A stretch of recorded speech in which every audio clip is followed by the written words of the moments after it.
The human tree kept growing. We planted it on impulse, like a ritual, without knowing if it would take root. But it did, and faster than we expected. It broke through the surface as if it already knew the soil. It clung to the earth, with resolve. Without asking permission, without hesitation. It was a terrestrial sprout, among thousands of alien species. But it didn't seem out of place. I did. The first signs were subtle. A kind of internal fog, loss of appetite, days when I felt like the air wasn't quite enough. I thought it was fatigue, that I just needed to adapt better. But the body doesn't lie. I moved slower, thought with more effort. My muscles felt heavy, as if the planet weighed more on me than on the others. And the environment didn't help either. The plants didn't react to my presence. The sounds didn't change when I breathed.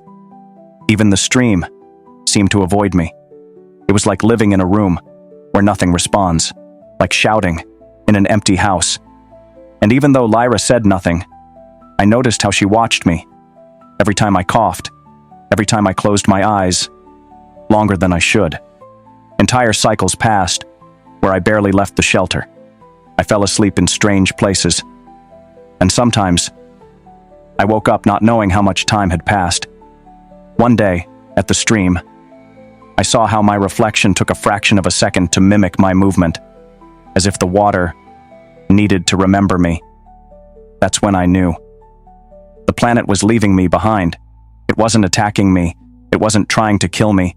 It was just disconnecting me, erasing me little by little, like turning off the lights in a house where no one lives anymore. And then, the idea of leaving appeared. I asked myself if it made sense to stay, if it was worth continuing to try. But the answer was clear. It wasn't the world that held me here. It was Lyra, her presence, the way she moved, how she changed everything around her. She was my center of gravity. And if I gave up, the only version of us we had managed to build would vanish too. I couldn't let that happen. When she showed me the transformation process, I understood immediately. It wasn't a solution. It was a leap, a gamble, with no guarantee. It wasn't about physical enhancement. It was a reset, from the deepest level, changing the bones, the senses, the way of thinking, making me part of her world, as she was, not to fit in, but to keep existing by her side. I didn't say yes right away. I left for several days. I wandered through places I didn't fully know. I got lost on purpose, among soft slopes and caverns with walls that breathed. I found a field of buried crystals, covered by a white mist that burned to the touch. I saw a faceless creature rise from the water and sink back down, without making a sound. In every corner, there was life, a life that didn't need me. But in all that time, there wasn't a single image more powerful than Lyra, waiting for me in the clearing. She didn't need to speak. She didn't need to convince me. She was just there, steady, silent, whole. And I understood that I didn't want to keep breathing, unless it was with her. I came back. I didn't say anything. I lay down on the stone that activated the process and let it begin. Over the next few days, I lost myself. My body burned, then froze. I dreamed of things that weren't mine. I saw memories I didn't remember. I heard sounds that had no clear origin. The body came undone and reassembled itself. My hands adapted. My bones changed weight. My respiratory system stopped following a pattern. I lost the sense of hunger. The light started to hurt less. And when I opened my eyes again, I was no longer the same. But neither was I someone else. I was a new version, compatible. When I stepped out of the chamber, the world didn't seem different, but I was. I took a deep breath. The air no longer burned. I no longer felt pushed away. Everything around me seemed to lower its volume, as if I no longer had to fight to be here. The planet accepted me. But that wasn't what made me tremble. It was her. Lyra was waiting for me in silence, standing just a few steps away. She wasn't smiling, but her eyes said everything. There was no surprise, no relief. There was something stronger, recognition, as if now she could truly see me for the first time, as if the crossing that had begun when we fled Earth had finally completed. We didn't need words. There was no greater promise than what I had just done. It wasn't for the planet. It wasn't for survival. It was for her. Because living by her side didn't mean being near. It meant being part of the same world. And now, finally, we were. I walked toward her. I felt the new body. Lighter, more attuned. The skin was different, but the heart, though changed, still beat for the same reason. And when I stood before her, she smiled, and I embraced her. Adapting wasn't just about the body. After the transformation, I began to see the world differently, not because I saw new colors or could sense impulses from the ground. It was something deeper. Consciousness no longer thought the same. It no longer reacted from human logic, but from somewhere else, a part that was still learning to function. I walked more slowly, not out of weakness, but because every part of the environment had something to say. The roots beneath our feet moved in sync with our steps. Some pulled away, others curled around us gently. The vegetation was no longer just scenery.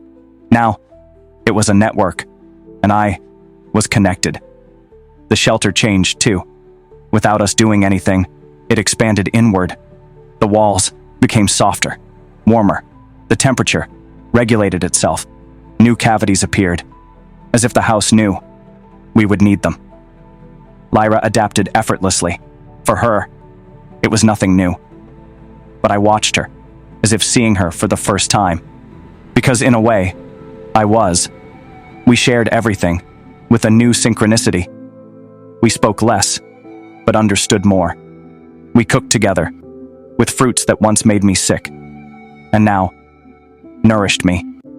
We slept pressed together, as if each other's warmth fulfilled a function the planet had initiated. We were, at last, part of the same ecosystem. One day, Lyra began to change, not drastically. At first, it was her energy, more stable, more constant. Then came the physical signs. She fell asleep earlier, woke up before me, avoided certain foods, and touched her belly with an open palm, without pressing, as if listening to something from within. She didn't need to say a word. She was pregnant. During the first cycles, our routine became more careful. The environment responded to her. The sap of certain trees changed color at her touch, and the streams bubbled gently when she approached. The shelter created a new cavity, deeper, like an organic waiting room. We didn't need to prepare anything. Everything was preparing itself. We never found out if it was a boy or a girl. We didn't even try. We were too aware that the creature growing inside her didn't belong to our old categories. It wasn't human. It wasn't Nixian.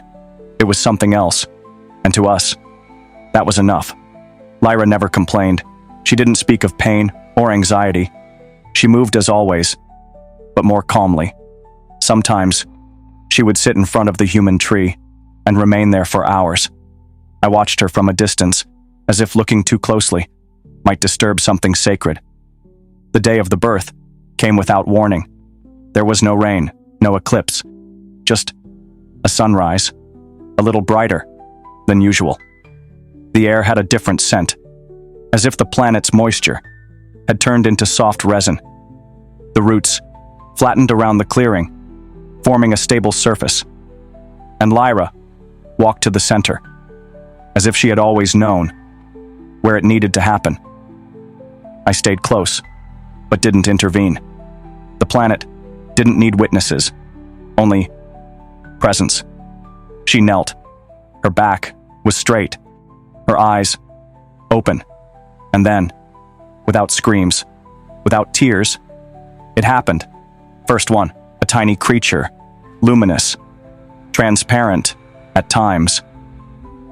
It moved as if it already knew what it was doing. It opened its eyes the moment it came out. It didn't cry. It breathed deeply, like someone who has just arrived, exactly where they were meant to be. But before I could even get close, the second one arrived. Another, just as small, just as perfect, but different. Less movement, more observation. It curled up next to the first, effortlessly, as if they had been waiting for each other. Two. They had been two, all along. Twins, born without warning, without prediction, as if the planet had kept that secret to itself. Lyra took them in both hands and held them against her chest. She didn't tremble. She didn't cry. She just held them, as if she needed nothing else. I watched them, unable to understand how something like that could exist, how something so new could feel so inevitable. The planet breathed differently that morning. I knew it, because all of us did. In the following cycles, the house changed again. It became softer, more alive. The walls emitted soft pulses when the twins slept. Some nights, their bodies glowed with a faint light, as if they were charging energy directly from the ground. And wherever they crawled, new plant forms grew. Some useful, others unknown. They didn't speak, but they did communicate. One of them slept a lot, dreamed with eyes open. The other barely rested, explored constantly, as if time burned at his fingertips. Sometimes they drifted apart. Sometimes they touched foreheads, and it seemed like they shared something that I couldn't hear. I felt like a witness to something much greater than I could understand. And Lyra felt it too. Every now and then, her gaze would drift. Something pulled her backward, toward another life. She had left suspended. I didn't ask, not yet, but we both knew. This story wasn't closed.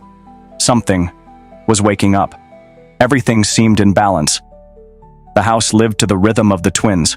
The planet no longer watched us. It responded. The human tree no longer grew, but it didn't wither either. It had reached its form. Each leaf, a perfect blend of her world and mine. And that's what we believed we all were. Mixture, stability, peace. But no, the first sign was a burst of pressure in the air, as if something heavy and distant had pushed the planet from within. No one else seemed to notice, but Lyra did.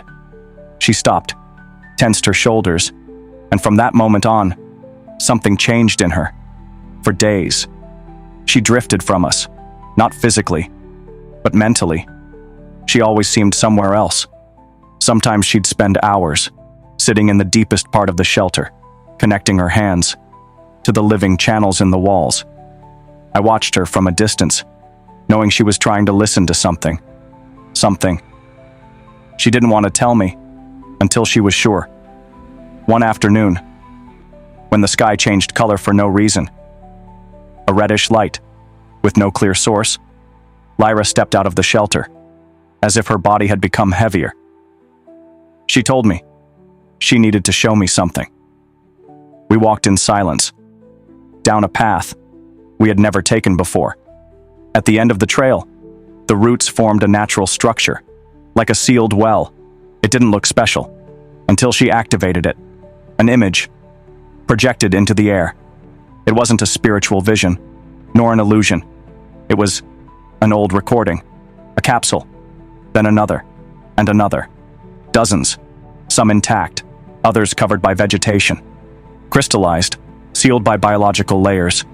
Inside, bodies, not human, Numbernixians, like her, and in the central capsule, her parents. Recognizable, frozen, but alive. Her mother held something against her chest. Her father had his eyes half open, as if he had been caught in the middle of a word. The siblings slept in side chambers, with slow pulses, but steady. Lyra said nothing. She didn't have to. Her family wasn't dead, only trapped. That's when I understood. Everything we had built wasn't enough. Not for her. Not if something out there remained unresolved. Something so vast, so vital, that not even motherhood had managed to erase it completely. Her mission hadn't ended. It had only been postponed. But now, with the twins, she had a key she hadn't had before. Her species had designed those capsules as part of a biotechnological preservation system, but the cycles spent in disconnection had sealed them beyond what was intended. To reopen them required a new activation, an energy born outside the system, a hybrid consciousness, one of our children. That was the price. We didn't argue. We didn't make plans. We just accepted it. She was the one who had to go, not just because she knew how, but because she needed to. Because she couldn't live, knowing she hadn't tried. We chose the quieter twin, the one who spent hours observing, the one who seemed to hear more than he saw. We wrapped him in biologically conductive materials, designed to amplify his signal and protect his system. The other one, the restless one, stayed with me, calm, silent, but with eyes wider than ever. Lyra said goodbye with calm. She didn't cry. She didn't tremble. She just touched her son's forehead, and then mine, and she left. She boarded a small capsule, covered in plates, that dissolved upon contact with the air. The vehicle disappeared into the sky's floating formations, without leaving a trail, and everything fell silent again. Except the shelter, except the twin, who had stayed with me. He knew, and so did I. We waited. I don't know how many cycles passed. Time there wasn't measured the same. The two suns seemed fixed in the sky, but sometimes the light would dim. Sometimes it would rise. The plants grew in rhythms I didn't understand. I could only count the days. By the way, the twin who had stayed with me kept changing. He spoke little, or rather, not at all, but his gestures became increasingly clear. He touched my palm, showed me small things, guided me through parts of the shelter that he seemed to understand better than I did. His energy was restless, alert, as if waiting for a signal. And that signal came.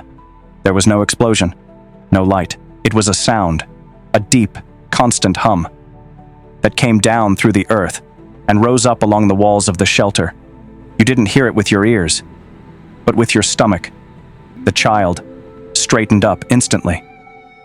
So did I. The sap in the walls began to move faster. The leaves of the human tree turned northward. I ran, and there they were. Lyra was descending along the same path she had left on. She was on foot, the capsule destroyed or abandoned. She walked, with the child asleep on her chest, wrapped in plant fibers. She was injured. Her body wasn't bleeding, but she walked as if each step cost her more than she wanted to show. Behind her, a group of figures slowly followed. They weren't ghosts, they weren't memories. They were bodies, Nixians, like her, real, breathing, covered in ancient dust, with pale skin, marked by years of suspension, but alive, waking from an imprisonment no one thought could be broken. Her mother walked supported by a structure that seemed to grow with every step, as if the planet itself was holding her up. Her father had his back straight, his eyes steady. He didn't look at the sky. He looked at Lyra. He followed her. He trusted her. Behind them came her siblings, two younger figures, moving more clumsily. One limped, the other barely raised his gaze. But they walked. They weren't memories. They were real. I don't know what struck me more, seeing them or seeing Lyra carry her son with the same calm with which she had once handed him over to depart. I stopped. The twin who had stayed with me through the entire wait ran to his brother without hesitation. They embraced as if they did it every day. No cries, no exaggerated emotion, just like closing a circle. Lyra said nothing. We looked at each other, and in that second, I understood it had all been real. All of it. That there had been no risk without meaning. That there had been no abandonment. Only a debt to her story. A decision that could no longer be postponed. Days passed before the newcomers were able to adapt. They didn't speak much. The planet accepted them, but not without effort. Bodies that had spent so long in suspension had to learn again, to walk, to eat, to hold balance. The children helped. They showed them around the shelter, offered them soft roots, the same ones they themselves had learned to use. The family wasn't visiting. They had returned. And now, we shared the same roof, the same ground. One day, while Lyra was reorganizing some fibers to open a new room in the shelter, she called me with her hand. She didn't say my name. She just waited. I entered, and I saw what she had been building in secret. A room with 4 cavities, one for each of us, custom-made, isolated, with internal water channels, with living roots, twisted like blankets. Not to defend us, not to hide us, to grow. I sat across from her. She did too, and without saying it, we knew. We knew. It was the first time in a long while that nothing was left unresolved, that everything that could be broken had already broken, that everything that could be lost had already been lost, and yet we were still here, not as fugitives, not as exiles, but as something new. More cycles passed. The shelter became more than a home. It was an extension of us. Some nights, Lyra's parents told stories, not with words, but with images, projected from memory. Memories of their species before the confinement, cities that no longer existed, valleys of solid water, languages that the twins seemed to understand without ever learning them. The children grew without fear, without a concept of borders. They had been born for this place. Their eyes no longer sparkled with discovery, but with recognition. They played among the trees with a creature that had emerged without us planting it, a blend of animal and plant that followed them like a dog, but fed on light and vibration. Lyra smiled more often. She fell asleep curled up with the 2 children, one hand on each back, and I watched her, and I couldn't believe that I had once considered the possibility of leaving, of not transforming, of losing all of this. One morning, while we gathered damp bark to reinforce the walls, Lyra found something buried near the human tree. It was a stone, smooth, oval, nothing special. But when she touched it, the tree turned its leaves, the ground vibrated, and a flower we had never seen blossomed right where we stood. Lyra looked at it, head tilted. Then, she looked at me. "It's new," she said. And that's when I knew. We were no longer passing through. This place was not the end of a journey. It was the beginning of a new kind of species. And we were exactly where we were meant to be.